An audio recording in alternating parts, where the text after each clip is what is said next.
అన్నీ చెప్పా, ఆధారాలు కూడా సమర్పించానన్నారు బీఆర్ఎస్ నేత హరీష్ రావు. కాళేశ్వరం కూలేశ్వరం కాదు, కాళేశ్వరం ముమ్మాటికి తెలంగాణకి లైఫ్ లైన్ అన్నారు. ఓపెన్ కోర్టులో విచారణకి హాజరైన హరీష్ రావుని 90 నిమిషాల పాటు ప్రశ్నించింది కాళేశ్వరం కమిషన్. ప్రాజెక్టు ప్రతిపాదనల నుంచి పిల్లర్ల కుంగుబాటు వరకు అన్నింటిపై ప్రశ్నల వర్షం కురిపించింది.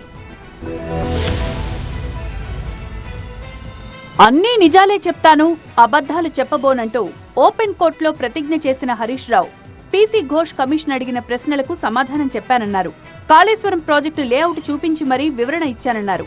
కమిషన్ ముందు కూడా చాలా వివరంగా అన్ని కూడా మేము ఏది నోటి మాటగా చెప్పలే, విత్ డాక్యుమెంటరీ ఎవిడెన్స్, సాక్ష్యాధారాలతో సహా గత ప్రభుత్వంలో తీసుకున్న నిర్ణయాలు, సిడబ్ల్యూసి రిపోర్ట్లు, వ్యాప్కోస్ రిపోర్ట్లు, కేబినెట్ నిర్ణయాలు అన్ని కూడా ఆధారాలతో సహా కమిషన్ కోరిన విధంగా మేము సబ్మిట్ చేయడం జరిగింది. తమ్మిడిహట్టి దగ్గర ప్రాజెక్టును ఎందుకు నిర్మించలేదో కమిషన్ కు చెప్పారు హరీష్ రావు.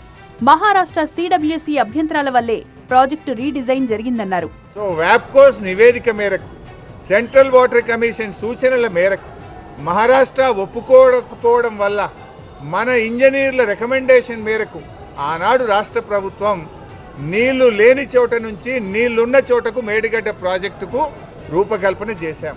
కేబినెట్ అనుమతి లేకుండా ప్రాజెక్టును నిర్మించామన్నది అబద్ధమన్నారు మాజీ మంత్రి. ఎందుకు మార్చవలసి వచ్చిందో సవివరంగా చెప్పేటువంటి ప్రయత్నం మేము చేయడం జరిగింది. కాళేశ్వరం కార్పొరేషన్కు కేబినెట్ అనుమతి ఉందా అని అడిగారు. కేబినెట్ అనుమతి ఉంది అని స్పష్టంగా వివరాలన్నీ కూడా అందించడం జరిగింది. అదేవిధంగా బ్యారేజీ లొకేషన్ మార్పుల గురించి కూడా అడిగారు. అన్నారం, సుందిళ్ల గురించి అది ప్యూర్లీ టెక్నికల్ డెసిషన్, ఇంజనీర్లు డీటెయిల్డ్ సర్వే ఆధారంగా. ఓవైపు కాళేశ్వరం ప్రాజెక్టు పనికిరాదంటూనే సీఎం రేవంత్ 2 రిజర్వాయర్లకు శంకుస్థాపనలు చేశారన్నారు హరీష్ రావు. కాంగ్రెస్ 2 నాల్కల ధోరణి ఇక్కడే బయటపడిందన్నారు.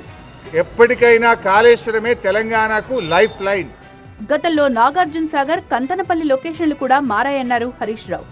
లొకేషన్లు మారితే అవినీతి జరిగినట్టు కాదన్నారు. ఫైనల్ గా మేడిగడ్డ నిర్మాణం ఏ ఒక్కరి నిర్ణయం కాదన్నారు హరీష్ రావు. తెలంగాణ ప్రభుత్వ సమిష్టి నిర్ణయమన్నారు ఆయన.